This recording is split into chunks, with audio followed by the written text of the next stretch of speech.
Take a look at these Alexanders. We're growing them for the first time now. Looking forward to trying them out. It's kind of a wild vegetable. Let us know in the comments below if you've ever grown or eaten Alexanders before. I think it's kind of a forage crop on the British Isles. How are you guys doing? I'm Martin from Gardens for Life and Birdland Homestead. I had an idea there the other day when I was watching some UK foraging channel actually. I'll put a link below because it's a really good channel. And I was thinking, even for years I'd been growing plants that are tremendously useful, maybe edible or even medicinal, that actually occur in the wild a lot here in the British Isles or even in Ireland. I figured, why not just grow those kind of plants in the garden more? So I was thinking about starting a whole other range of plants like for foraging. So you can go foraging in your own garden, just like we used to do years ago in our own videos.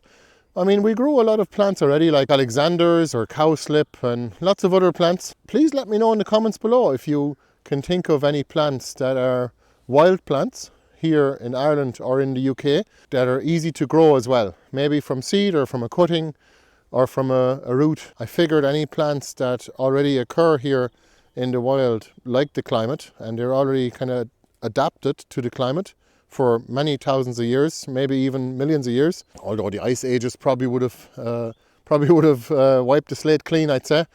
But I figured we can probably grow those plants even better if we just simply grow them in our no-dig gardens and our forest gardens, and we give them a head start in our greenhouses simply by starting the seeds off in there and then planting them out. So there's all sorts of different plants that I'd like to grow, and I'll make a list yet and we'll make another video about it. Again, let us know in the comments below if you can think of any wild plants that would be useful in some way to human beings. Of course, it's always good to include the insects in that as well. We grow an awful lot of flowers that have a very long flowering period, such as the great mullein or the marshmallow or the valerian, and all sorts of other plants that produce an awful lot of nectar for the insects. So it's a good forage source for the insects that attract them to your garden. Sage, thyme, fennel, all sorts of other plants that are tremendously useful even as a kitchen herb as well, but also they have multiple functions in your garden as well. So we don't do garden beds anymore. I used to be a very symmetric person, like making garden beds perfectly square and all that. I'm still all for raised beds, especially for convenience, if you're growing them near the house especially. But on a scale like this, like an acre or so, you're probably better off to just not bother with garden beds and make it a more natural kind of shape, like as in just make paths kind of meandering through your gardens. And what I like to do is I like to grow plants in groups, and then hopefully, if it's perennials, we mostly grow perennials and a few odd vegetables in between as well. You can see the leeks here.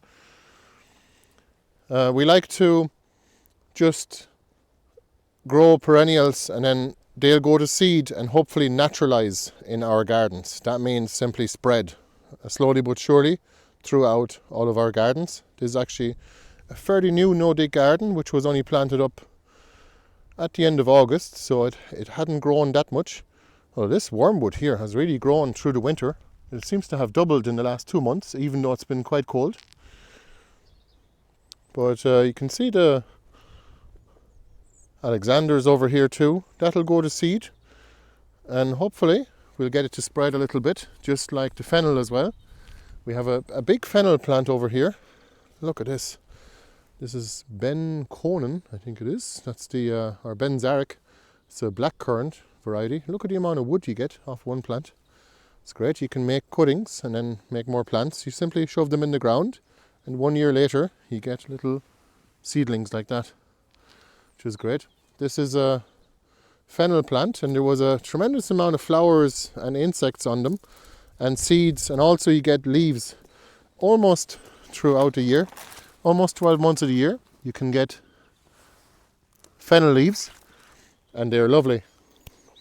Make a tea from them, or you can just eat them like that. And the kids love them too because they're kind of sweet. We have lemon balm here, we have pineapple sage as well. So you can see here, this entire area here is going to be kind of covered with plants mostly, but in between we're going to dump wood chips just to make sure the weeds have no room and nowhere to actually start up. This is Mount Azo willow. There's raspberries here. The raspberries love spreading in the lasagne garden beds. Lasagne means simply layers of cardboard, compost and then wood chips on top. We have a tayberry over there. So I'm going to take away all this plastic here and I'm going to have lots of planting space. So if you have any ideas, please let me know in the comments below. I'd really appreciate it. And I'd love to kind of implement more wild plants, little groups of wild plants. I'm going to grow some cowslip and various other plants as well. So I got some foraging books from the UK there, and I'm going to be looking into them. And I'm also finding lots of plants already, even by just opening it up and having a quick look. I'm finding lots of plants that I'm already growing and that are already in the garden. So I'm actually learning new things about existing plants that are already here, and that makes them even more useful. So it's great. As Wolf-Dieter Storl, he's an ethnobotanist in the south of Germany, and he actually grew up in America, US, and he basically teaches all about plants and the relationship plants had throughout the history of humankind. And one of the things he says is, when you look at a plant and you don't know anything about it, you can learn about the plant, and the more you learn, the more that plant becomes your friend for the rest of your life. So you can become, I don't know what they call it in German now. I should know, I speak the language, but I don't know what he called it. He called it something like a plant friend or something like that, because you know about the plant and what it can do for you, and then you can help propagate it, basically. You can help nurse it and propagate it and maybe even spread it. So that's what we're trying to do here, and it's all part of the exercise to make forest gardens, and I'm going to be doing a lot more of that. The mission is to basically finish this garden here and turn this new nodig garden, which is last year's garden here. It's with 6 loads of compost. I think it's probably about a third of an acre that I added on here, which is, for those of you not into acres, about 1,500 or 1,300 square meters. I'm going to turn that into a forest garden. So it is a no-dig garden still, but slowly but surely we're simply going to interplant some fruit trees, maybe a few nut trees, and lots of berry bushes and other perennials like rhubarb, and some perennial flowers as well, like valerian, marshmallow, all those kind of plants that are basically robust and reliable and that we can benefit from, and also the local ecosystem can benefit from very much as well. And hopefully we can get seeds and cuttings from them as well and then spread them from there. That way we never have to buy seeds again, and that's the whole idea. How are you doing, Levi? Good boy. Alright, thanks for watching the video, and please let me know in the comments below if you can think of any plants that we might be able to add into our gardens here, especially plants that are already grown here in the wild. What wild plant would you grow? Fern and dandelion. Ferns, yeah, we can grow ferns. Because we can eat the root. Yeah. Yeah, young fern shoots you can eat as well, and young bamboo shoots as well. But I'm not sure, is that all ferns or is it certain species? I'm not too sure. We're also growing mushrooms here as well, but they need to be revamped. You need some fresh wood chips. It's the King Stropharia, or wine cap mushroom is a great one. Anyway, thanks for watching. See you later. Bye bye. Bye bye. You find your stalk? Pick it up. Pick it up by the stalk. There